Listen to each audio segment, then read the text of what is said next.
So, yesterday, even though it already came out on Thursday, as always, saw the new Surviving Earth episode 4. Honestly, I really love the episode.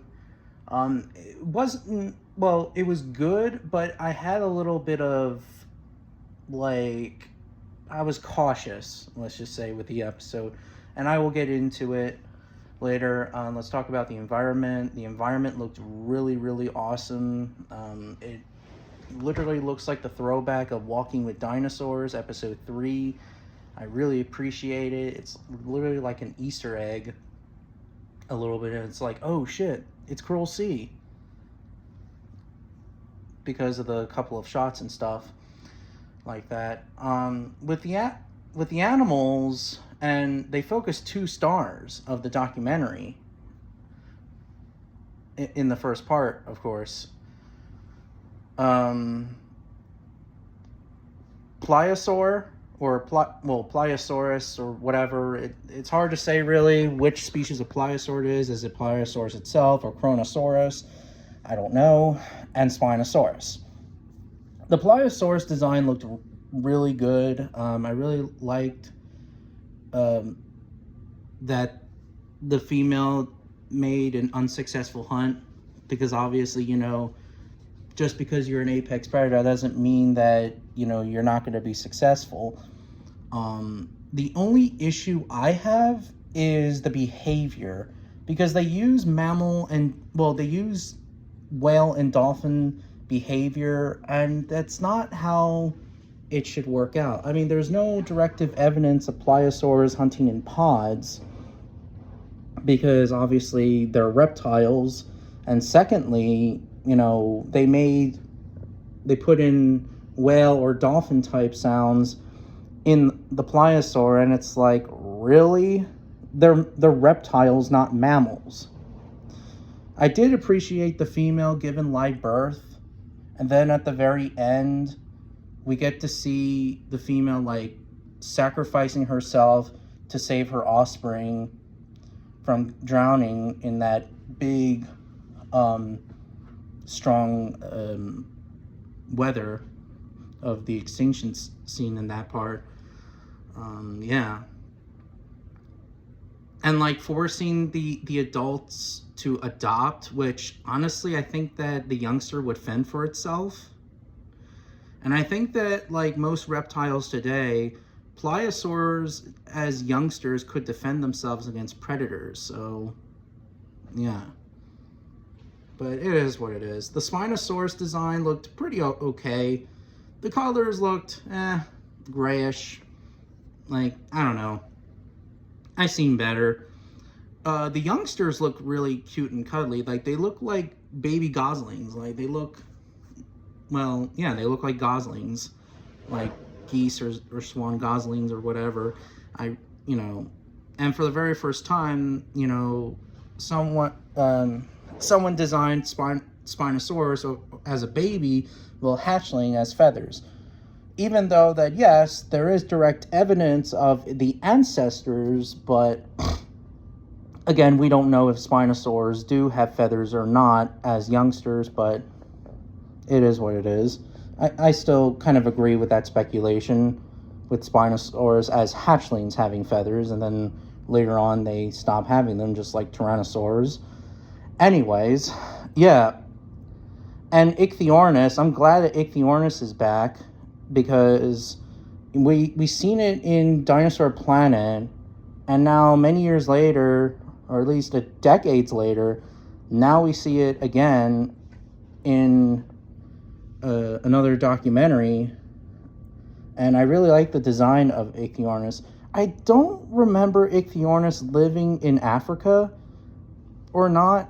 I mean, then again, I don't know, because I always thought that it lived in Romania or other parts of Europe. But, I mean, I guess Ichthyornis is maybe it's a very adaptable Mesozoic bird. Maybe that's why it's found, like, in most places, like maybe Africa, maybe Africa or something.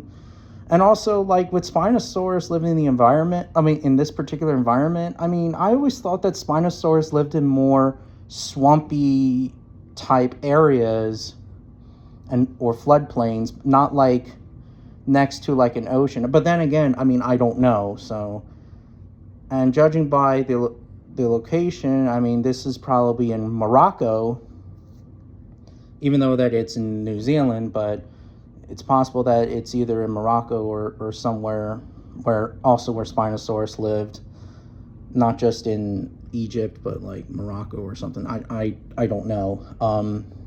The extinction scene, oh my God, it was very powerful. Yeah, as I said before, the mother pliosaur sacrificed herself to save her young. The Spinosaurus, I'm actually shocked that the mother Spinosaurus survived, and I thought that she was going to die in that episode, like we saw in the trailer. Like, it's like, oh shit, she's doomed. But no, she magically somehow survived.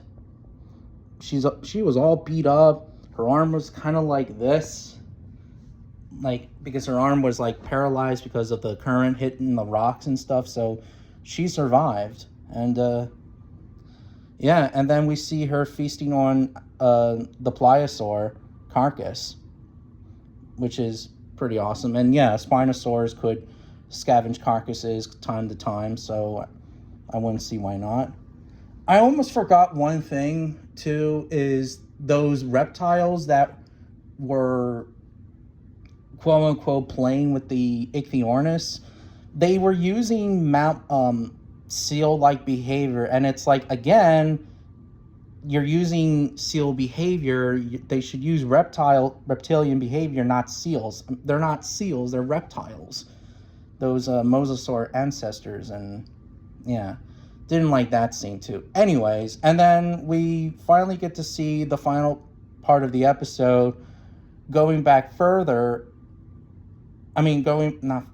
Further, and we get to see these two a herd of nodosaurs, and one of them is on a beach dead, and which is pretty awesome. And it reminds me of the one of the nodosaur specimens that was underwater, and I think that this specimen is the species of nodosaur is Electopelta or something. I mean, then again, I don't know, from California, because that specimen that Tracy Ford and Jim Kirtland found, that specimen had a lot of barnacles and shark teeth and ammonites in its body, and I think barnacles as well. So I think this is Electopelta, or this is Briarapelta or something, the dinosaur mummy, nodosaur mummy.